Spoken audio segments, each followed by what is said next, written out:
Birth of the Dragon was directed by George Nolfi, who made The Adjustment Bureau, and this film is about the supposed fight that took place between Bruce Lee and Wong Jackman in the 60s in San Francisco when Lee challenged him to a fight. At this time in Lee's life, he was training students in America to learn Kung Fu, and Wong Jackman isn't entirely happy with that.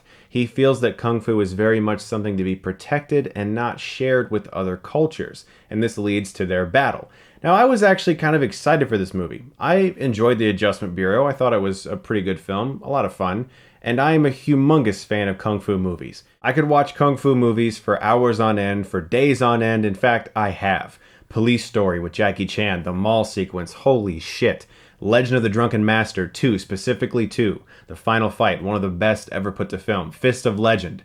Anything really with Jet Li is incredible if you watch his original stuff when he was younger. And of course, the iconic Enter the Dragon. I could seriously watch Kung Fu movies forever. I love them and adore them. And so I was excited about the idea of a very legit filmmaker taking on a Bruce Lee story. I didn't go into this film expecting a biopic. In fact, the director has been very upfront in interviews that this is most certainly a fictional film that's sort of centered around an event that supposedly, by legend, happened. And yet we are seeing a film that has a lot of fictional elements, and that's one of the biggest problems with this movie. There's a character in this film named Steve. He's one of Bruce Lee's students.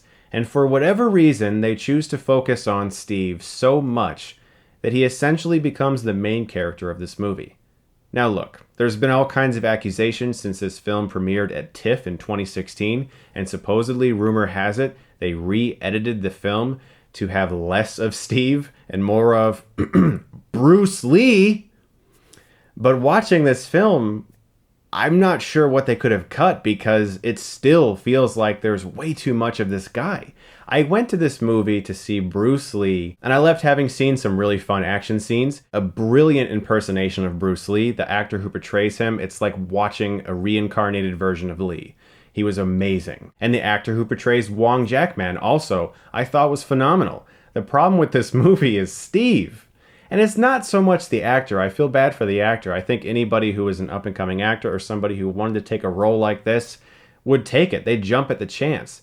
The writing for his character is so horrendously bland, and for whatever reason, he's like the biggest thing in this movie. He has a crush. That's it. That's it. There's nothing else to his character.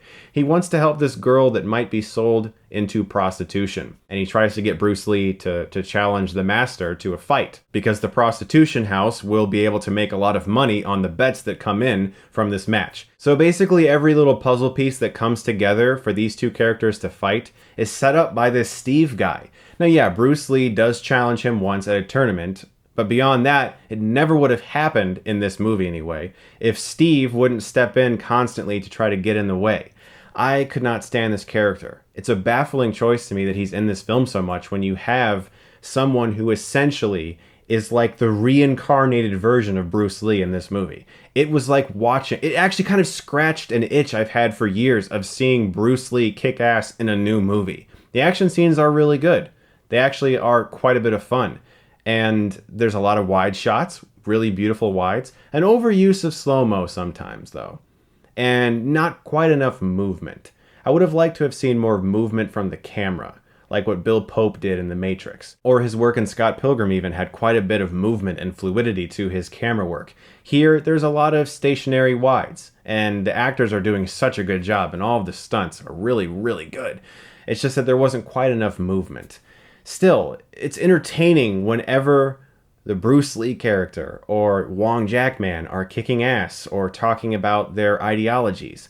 And every time I think the movie is about to get really cool, here comes good old Steve with something to say. And I'm like, dude, get out of this movie. Why are you here? The problem with this movie was a horrendous lack of focus. They didn't know where their story was. They didn't know where the meat of this story was. The climactic battle and some of the action sequences in this film can kind of make up for it. You feel like you got a little bit of your money's worth, but in the end, this probably shouldn't have happened, at least with this story. If they wanted to make a fictional story surrounding an element of Bruce Lee's life that supposedly happened, because they basically fictionalize everything else.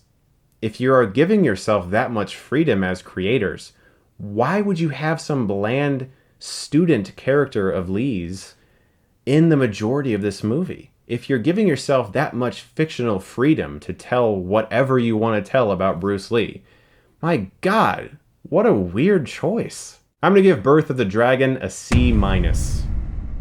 Guys, thank you very much as always for watching. I also saw the movie Good Time this week with Robert Pattinson. I'll have that review to you guys very soon. You're the best. And if you like this, you can click right here and get Stuckmanized.